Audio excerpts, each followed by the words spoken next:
Russell's Bogle.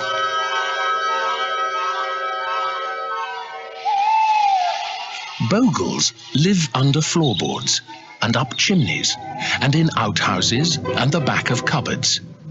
They're a sort of ghost, or maybe a sort of goblin, or a mixture of the two.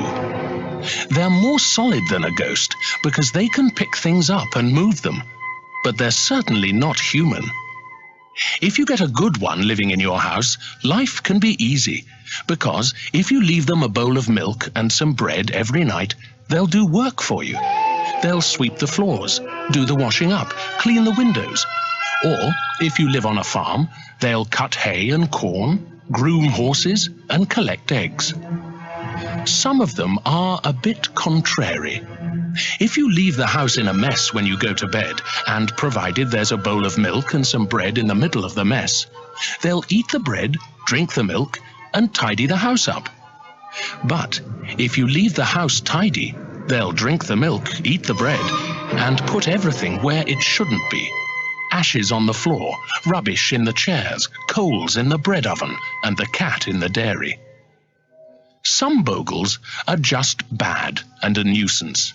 They blow out the fire, smash crockery, sour milk, turn eggs bad, pull the bedclothes off sleeping people, hammer on the roof to wake everyone up, and every other bad turn and trick there is.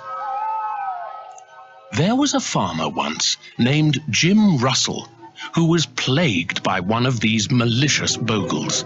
He wasn't married, and he had a hard job managing the little farm his parents had left him on his own. The Bogle came with the farm. It had been there longer than the Russells had, and was once a good, helpful Bogle.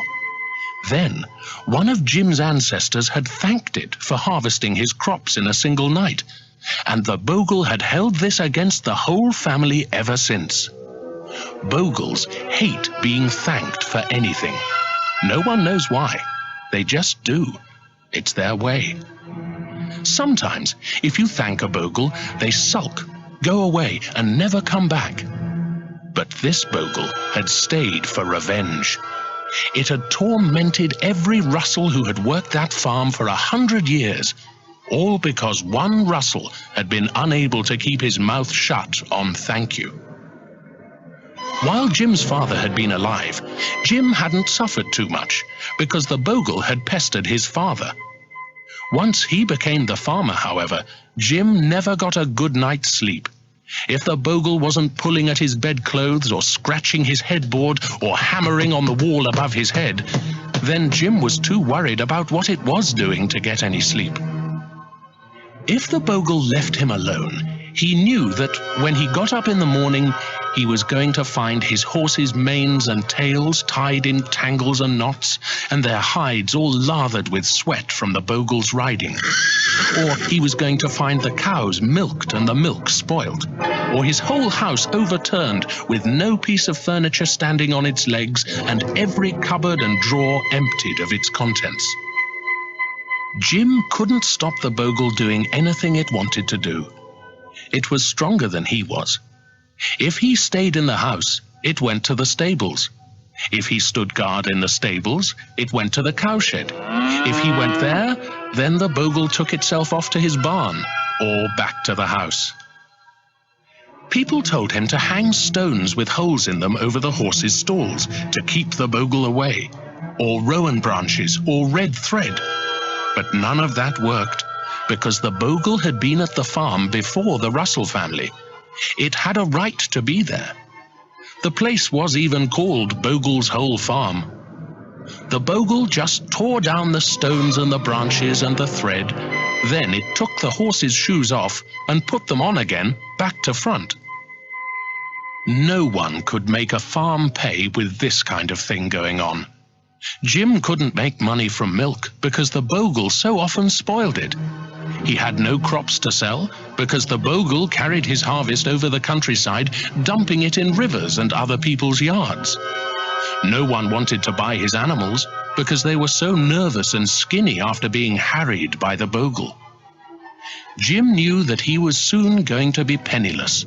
The Bogle seemed to hate him more than any other Russell, even more than the one who had thanked it. So Jim moved away from the farm and went to stay with relatives in town. The bogle followed him, but it didn't make such a nuisance of itself. After all, Jim's relatives were Robertsons, not Russells, and the bogle had nothing against them. For nights at a time, it left Jim and the Robertsons alone, while it went back to the farm and looked after things there. The bogle kept the land and animals well, as if it had only wanted the farm to itself all along. Jim crept back there from time to time at midday to see how things were, and he found that the animals were all putting on weight and seemed calm and contented, while everything else was in perfect repair and order. It was maddening to see the bogle managing things the way Jim would have done himself if he'd ever been given the chance. He loved the old farm and would have liked to have stayed, but he knew the bogle would never let him live in peace there. So he secretly sold all the animals at the best prices he could get. He thought the bogle would make trouble when he went to the farm with the drovers to take the animals away, but they saw and heard nothing of it. The next thing Jim did was to sell the farm and house, furniture, machinery and all. He had to take a low price, but he didn't care. He wanted to get as far away from the bogle's hole as he could and start again in some place where he could be the good farmer he knew he really was, instead of the poor bogle-haunted fool that everyone pointed out, laughed at and told stories about. So he borrowed money from his relatives to add to that he had raised by the sales, bought himself a passage on a ship, and sailed away to Canada, leaving everything behind and good riddance to it. Once in Montreal, he went to a land agent to buy a new farm.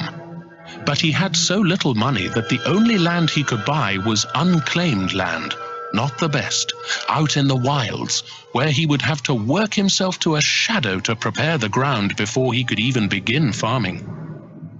But if that was all he could afford, that was what he would have to have. And he was capable of catching himself fish and rabbits and such, and going a little hungry while he made a start. So he bought the land and gave the deeds to a bank in return for money to buy supplies and tools and a pack pony.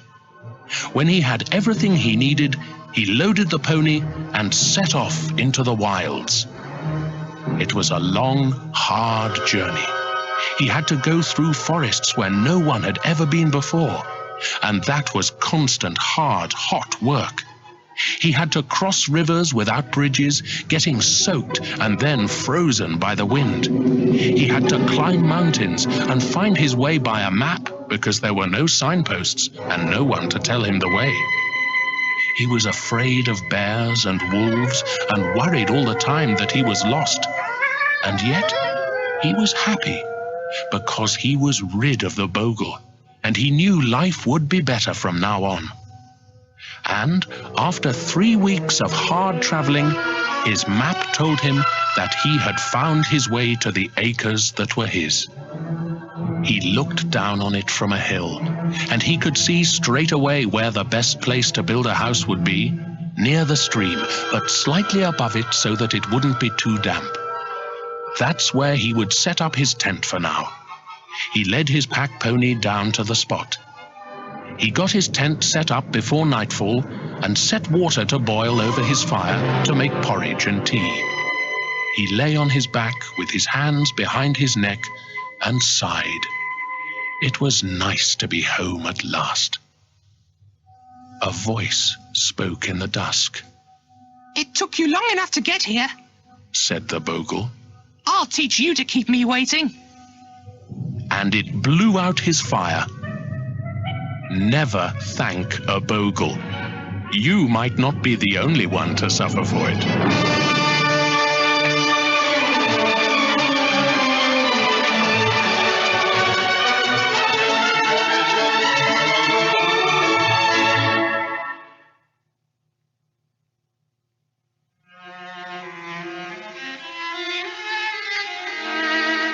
Granny Bun.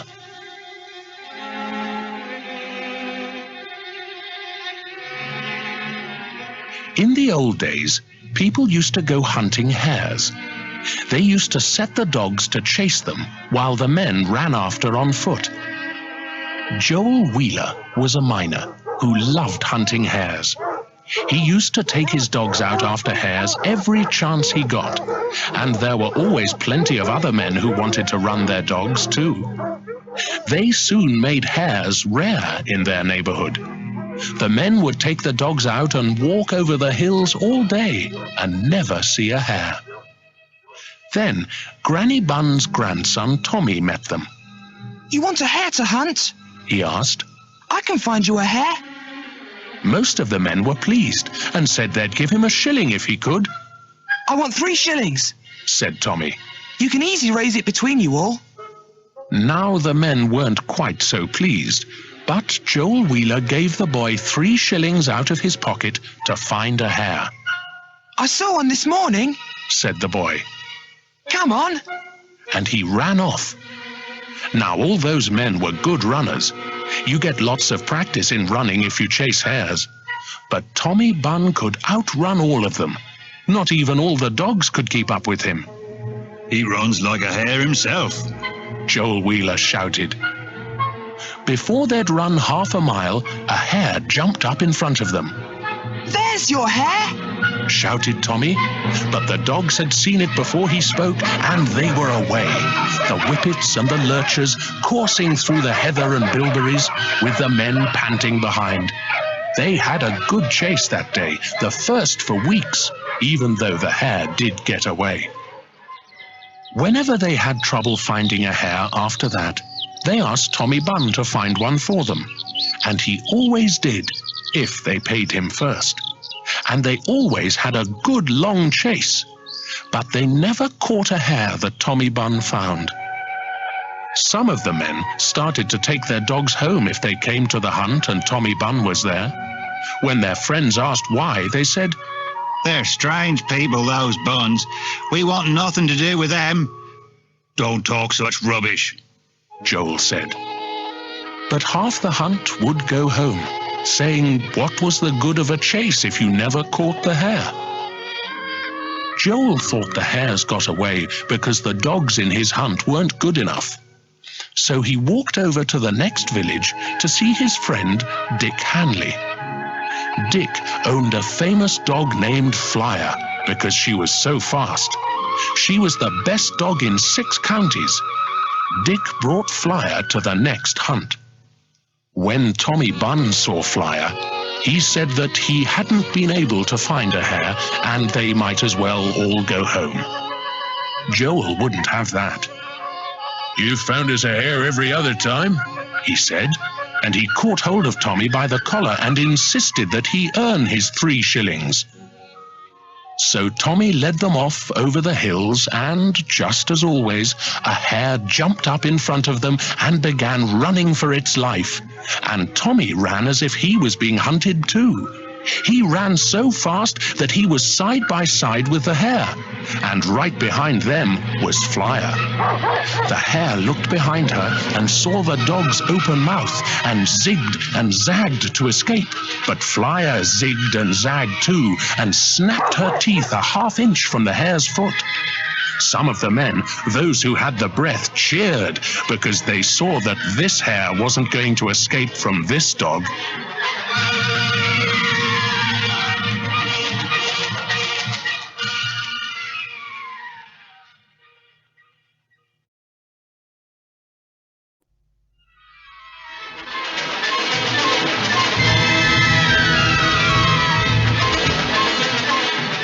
Tommy Bunn was still up with the hare and the dog, but the animals had run away to the left of him, higher up the slope. Tommy started shouting and waving his arms as if he were calling to someone near the hare. The panting men running behind couldn't see who he was calling to, but the hare zagged again and began running down the hill towards Tommy, and Tommy shouted all the more. Flyer was on the hare's tail and turned with the hare as neatly as if she were tied to it, and she snapped her teeth closed on the hare's hind foot. The hare screamed and screamed, a terrible sound, and Tommy Bun ran up the hill towards the hare and the dog, shouting at the top of his voice. The dog was so surprised that it threw up its head to look at the boy and let the hare go, and the hare darted forward and leapt into the boy's arms. Tommy wrapped the hare in his jacket and ran away downhill. The men stopped running and stood gasping for breath, watching the boy go. From the hillside, they watched him go all the way to the house where he lived with his granny. The dogs came round them, even Flyer, wagging their tails and hoping their masters would tell them what to do, because they didn't know. What do you make of that? Joel asked when he had the breath. But no matter what the others thought of it, none of them could say anything. They were panting so hard. After a while, Joel started off down the hill, and all the others, dogs and men, followed him, though some of them were so tired they had to lean together. Joel led them to the poor little house where Tommy Bun lived with his granny. Joel knocked and went into the kitchen. Not everyone followed him in. A lot of the men were afraid of Granny Bun. The dogs stayed in the yard, whining. Granny Bun was sitting by the fire, and Tommy was kneeling in front of her, winding a bandage round her foot. Beside him was a bowl of reddened water, as if he'd just washed a wound. "Come in, gentlemen, come in. Did you have a good hunt?" the old woman asked. They took off their caps, and Joel said, We did, thanks. Have you hurt your foot? "I'm a clumsy old fool," said Granny Bun. "I dropped a knife on it. Thank goodness I've got Tommy. He looks after his old granny. Will you have a cup of tea with us? Tommy, put the kettle on." Don't bother, Joel said. Don't bother for us. We're just going. And Joel backed out of the kitchen, and all the others went with him. Joel had meant to ask for his 3 shillings back, since Tommy had taken the hare, but in front of Granny Bun he didn't dare. As they hurried away from the little house, one of the men, who'd been running close behind Tommy but had been too out of breath to speak before, said, "Did you hear what Tommy was shouting?" Shouting? When? Joel asked. "When the dog was close on the air and Tommy started shouting and waving. 'Run, Gran, run!' That's what he shouted." They all stopped in the road, with the dogs pressing against their legs, and looked at each other. "Run, Gran, run!" he shouted. And the hare ran to him and jumped into his arms. Joel was still a moment. Then he took off at a run, and when he started running, so did everybody else. All those men and all those dogs, running as if they were hares with dogs after them, running as far away from Granny Bun and her grandson as they could get, as fast as they could go.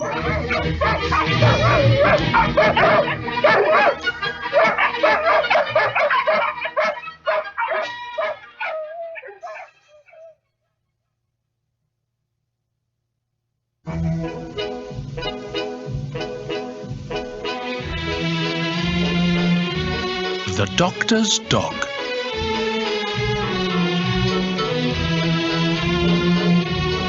Dr. Glazebrook used to be our doctor. She was a bit special because she was the doctor that the police called out if they had someone who needed medical treatment. They used to call her up at all hours, but she was used to that. People would telephone her and ask her to come and look at a spotty baby, or a relative who'd come over all peculiar, or fallen off a chair, or turned a funny colour.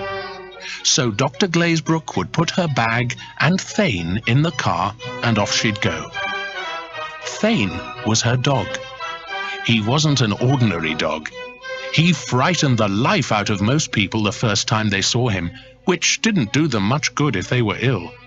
But Dr. Glazebrook would rather her patients had died of shock than leave Thane behind. Thane was a deerhound. That meant that he could put his front paws on the shoulders of a tall man as easily as other dogs would put them on a man's knee, and Thane would still be a head taller than the man. He was enormous and heavy and grey and shaggy with long, long white teeth. A lot of people thought he was a wolf, but wolves are never so big. Thane ate 4 pounds of meat a day and needed hours of exercise, which is why the doctor took him everywhere with her. She got up early to take him a walk every morning, and on Saturdays and Sundays she took him for long walks in the country, hoping that no one would call her out for an emergency. Dr. Glazebrook had bought Thane because she lived alone, and because she often had to go alone at night to places where you never quite knew who might be around. She thought she'd feel safer if she had a big dog, so she went full measure and bought one of the biggest dogs ever heard of. Thane was really very gentle and affectionate, and was always trying to climb onto Dr. Glazebrook's lap for a cuddle. But he didn't look like that kind of dog at all. And he never barked or made much noise moving about. If you knocked at Dr. Glazebrook's door, she would open it, and then, suddenly, there would be this huge, shaggy thing breathing in your face and showing its teeth. You didn't get any warning at all. People used to jump out of their shoes. Thane would lie on the floor of the doctor's surgery while she was seeing patients, and if she moved towards a patient to examine them, that was okay. Thane would just watch with one eye and perhaps thump his tail on the floor. But if a patient moved towards the doctor, no matter what the reason, Thane would lift up his front end very suddenly and show his teeth. He wouldn't growl, but the patient would sit well back in his chair and freeze. Thane just wasn't a dog you felt like taking risks with. There was too much of him. Then Thane died. He was old, and despite all the care Dr. Glazebrook took of him, his heart gave out. Dr. Glazebrook was so upset she had to take time off work. She had really loved that dog, and it was years, really, before she got over his dying. She'd owned dogs before, she said, but never one like Thane, never one so special and intelligent and loving. While Thane had been around, she said, she'd never felt lonely or nervous, either at home or travelling about late at night. If I'd had a special guard of your men following me about, I couldn't have felt safer, she told the police inspector. You'll be getting a new dog then? The inspector asked. Oh, no, Dr. Glazebrook said. I don't think so. Well, not for a while, anyway. Not after Thane. He was too special. Even 2 years later, Dr. Glazebrook hadn't got another dog. If you went to see her at her surgery, you'd go in expecting there to be a big grey shape lying on the floor near her desk, taking up most of the room. And when there wasn't, you felt uneasy somehow about that empty space. You'd keep looking at it. The trees outside the window would throw moving shadows on the floor, and you'd look quick, thinking you'd seen Thane move. But there'd just be the yellow carpet, bare and vacuumed clean of dog hairs. Dr. Glazebrook got a bit fed up of people asking her when she was going to get another dog. I don't feel I need one anymore, she said. You know, when Thane died, I thought I'd be nervous without him, but I'm not a bit. Maybe he's still with you, I said to her once.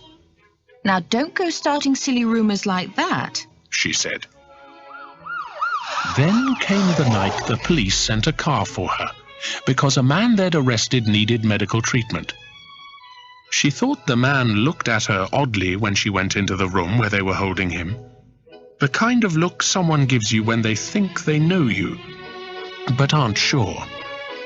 But Dr. Glazebrook didn't know this man, so she took no notice.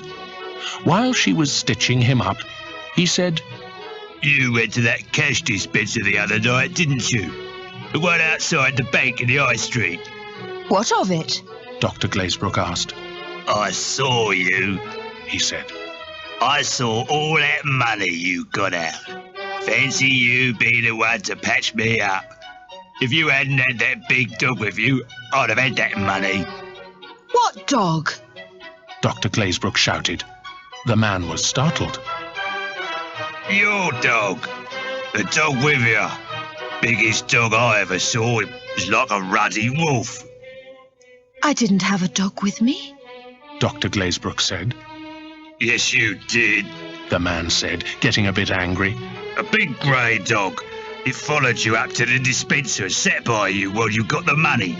And then it followed you off to your car. And it gave me a kind of look. So I knew I wasn't going to try anything. A dog that size could eat you. Dr. Glazebrook finished treating the man, and then felt she needed treatment herself. The police gave her a cup of hot tea and a comfortable chair in an office to sit down for a while. You come over a bit faint, Doctor? A young constable asked her. She said yes. She wasn't going to tell the police the real reason because she reckoned they'd think she was mad, which was daft because the police are always being called out to investigate ghosts and poltergeists. The doctor went home and sat alone in her house, in the dark, and she wondered about how she always felt quite happy like that, as if she had company. She said aloud, Thane. And amongst all the other creaks and noises of the house, she heard a thump, thump, as if a big, heavy dog's tail was beating on the carpet. She came to see me once when I had flu. I asked her if she was ever going to get another dog, and she told me all this to explain why she wasn't. I don't need one, you see. She said. And anyway, how could I get another dog? Thane might not like it, and he's so good. I'd hate to upset him. I looked very carefully at the empty air all round her when she left to go back to her surgery. But I couldn't see anything. And you'd think Thane would be easy enough to spot, even as a ghost. But whenever I go to Dr. Glazebrook's surgery now, I can't look at anything except that empty patch of carpet by her desk.